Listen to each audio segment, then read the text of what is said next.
L'invité de Smart Impact, c'est Armand Tiberge. Bonjour. Bonjour. Bienvenue, vous êtes le fondateur de Brevo, vous l'avez créé en 2012. Vous venez d'obtenir la certification B Corp. On va y revenir évidemment en détail. Mais d'abord, présentez-nous Brevo. Quel est votre métier? Quels sont vos métiers? Alors Brevo, c'est une solution de relations clients pour les PME. On a plus de 500 000 clients partout dans le monde.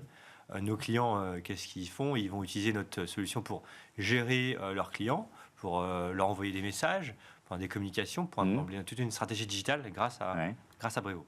Donc, en simplifiant, on va dire, ce sont des solutions de marketing digital. C'est quoi les enjeux de durabilité, de bilan carbone dans ces métiers du marketing digital? Parce que ça apparaît pas tout de suite. On se dit, c'est pas un métier qui va forcément émettre beaucoup de carbone.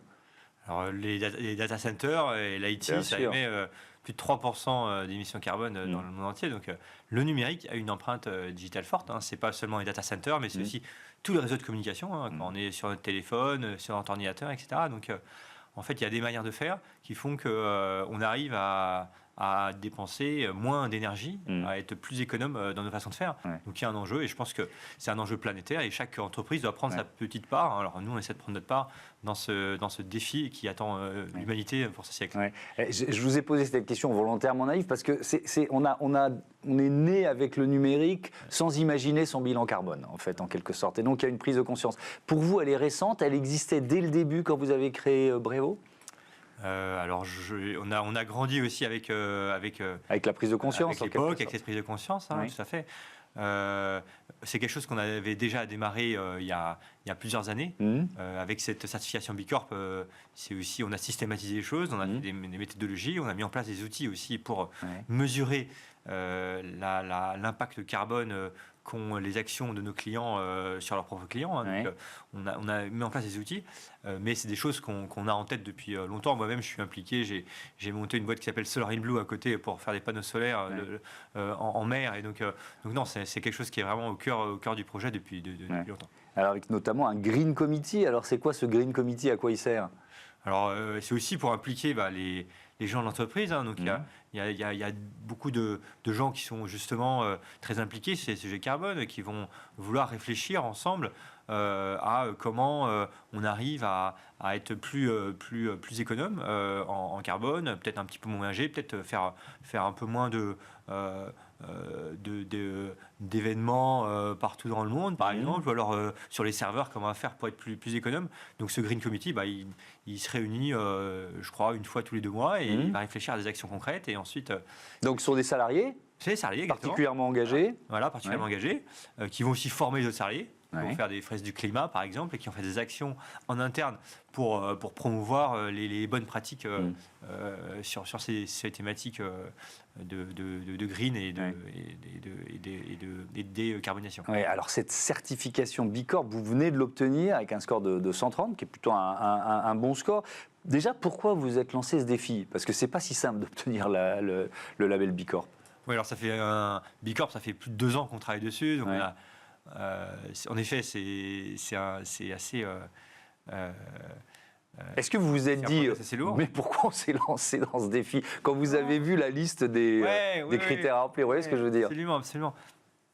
Non, vraiment pas. En fait, on a démarré et on s'est dit, on avait plein d'initiatives à droite à gauche. Bon, c'est sur les enjeux green, mais c'est aussi les enjeux de gouvernance, sociétaux. Donc c'est plein de choses différentes. On avait des congés, par exemple le congé paternité, congé maternité, qui étaient différents. On avait des différentes actions qu'on faisait, mais qui n'étaient pas si coordonnées que ça. Et donc là, on avait une méthodologie à suivre qui permet aussi de nous organiser en interne. Donc c'est aussi pour être consistant au niveau méthodologie. On s'est rendu compte que quand on faisait tous les pays, parce qu'on a des bureaux aux États-Unis, on a des bureaux en Inde, on a des bureaux en Allemagne, on a des bureaux en Autriche, et donc finalement qu'on est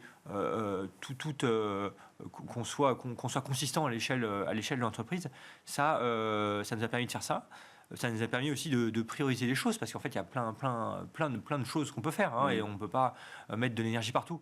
Et donc, cette certification Bicorp, elle nous aide à faire tout ça. Donc elle nous donne une ligne à suivre. Après, on l'adapte, c'est assez flexible quand même. Bien sûr. Mais ça nous a obligés à avoir de la cohérence aussi en interne. Ouais. Ça, c'est vachement bien. Ouais. Est-ce que ça vous a permis aussi d'identifier les leviers les plus efficaces en matière d'environnement notamment, mais pas seulement. C'est-à-dire que souvent, on se dit, oh là, bon, ok, je vais essayer de définir une feuille de route pour réduire l'impact de mon entreprise, mais par quoi je commence, quoi? Voilà. Et donc là, une méthodologie, il y a des gens qui ont déjà réfléchi à tout ça. Oui. Donc c'est un système de points. Donc en fait, justement, les points, ça permet de comparer un petit peu les choses. Donc nous, on va prioriser les choses qui permettent d'aller le plus vite possible.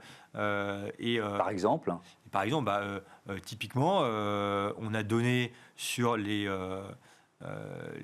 on a des congés paternité, 5 semaines pour tous les collaborateurs du groupe. Ça, c'est, et dans tous les pays.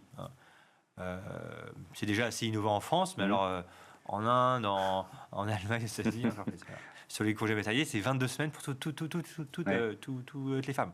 On a aussi ça au cœur du projet, parce que au départ, on a une solution qui est aussi utilisée par beaucoup des PME, certes, mais aussi beaucoup d'associations. Donc on a 500 000 clients, 600 000 clients, et il y en a les 2 tiers qui utilisent la solution gratuitement. Donc, et on l'assume complètement. On l'assume complètement depuis le début.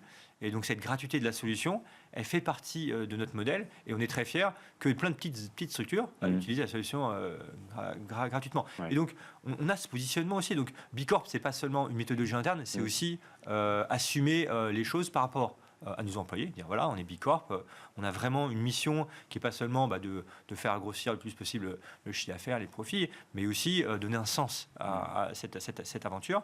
Et deuxièmement, pour nos clients, pour que nos clients ils comprennent que voilà, qu'on s'impose un peu. Et est-ce que ça peut, pardon d'interrompre, est-ce que ça peut vous ouvrir aussi la porte de nouveaux clients? C'est-à-dire que quand ils vont voir, ok, Brevo labellisé Bicorp, note 130, est-ce que vous pensez que ça peut ouvrir des portes, ça? Alors je l'espère qu'on n'est pas les seuls à avoir l'impact au cœur du projet. Je pense que l'impact est quand même ça va pas être le premier critère. Relativement modéré, mais je pense qu'il y a un impact. Oui, il y a un impact. En particulier auprès des autres entreprises Bicorp qui se disent attends, moi je suis Bicorp et j'essaie d'utiliser aussi des entreprises qui sont pareil, qui font ces efforts-là. Vous faites cette démarche-là, ou vous allez faire cette démarche-là, c'est-à-dire de travailler un peu plus avec la communauté Bicorp? Oui, en effet, on va essayer. On a identifié quelques entreprises justement, mais c'est pas facile parce que c'est quand même un label qui est somme toute pas encore complètement démocratisé. L'entreprise Bicorp dans le monde est relativement limité. Donc on a 500 000 clients dans le monde, donc voilà, c'est un pool assez réduit quand même. 500 000 clients. Et alors dans votre entreprise, j'ai lu 47 nationalités différentes qui cohabitent. Alors là, c'est aussi un défi RH, j'imagine, parce qu'il y a aussi cette évidemment dimension. Vous avez parlé des congés maternité-paternité, mais c'est un défi RH quand on a autant de nationalités différentes pour les faire cohabiter, collaborer, discuter. C'est d'abord une richesse, on peut dire ça. En effet, c'est une richesse formidable, ce multiculturalisme, qui est vraiment, depuis le début, dans l'ADN de la boîte, puisque moi j'ai monté l'entreprise en Inde. Donc, c'est en 2007, avant c'était une agence web. Voilà. Donc depuis le début, on a eu ce gap entre le petit Français qui arrive en Inde et qui monte sa boîte, et puis avec ses standards français, et qui collabore avec des salariés, des collaborateurs indiens. Et donc ça, c'est un grand apprentissage que moi j'ai adoré. C'est une ouverture folle. Donc je pense qu'on a énormément à gagner. Et on a eu tout de suite des clients partout dans le monde. Et donc ça veut dire aussi des collaborateurs qui sont dans tous les pays qui sont de nationalités très, très différentes, puisqu'on doit couvrir tous les langues. Donc c'est pour ça qu'on est très multiculturel aussi. Et moi, je pense qu'on a énormément de choses à gagner à ça, parce que ça nous fait toujours prendre du recul par rapport à qui on est, par rapport à nos valeurs, de voir les autres fonctionner parfois un peu différemment. Mais c'est aussi un défi au niveau RH, parce qu'on ne peut pas appliquer toutes les politiques pareilles. Il faut s'adapter selon les pays, en particulier je dirais, entre l'Europe et l'Inde. Oui. Aux US, c'est aussi il y a quelques différences. Aux évidemment. US, il y a un défi qui est la nouvelle ère politique quand même, avec un certain nombre de consignes données aux entreprises, notamment en matière de diversité. Donc, vous êtes concerné par ça? Ça, c'est une histoire folle.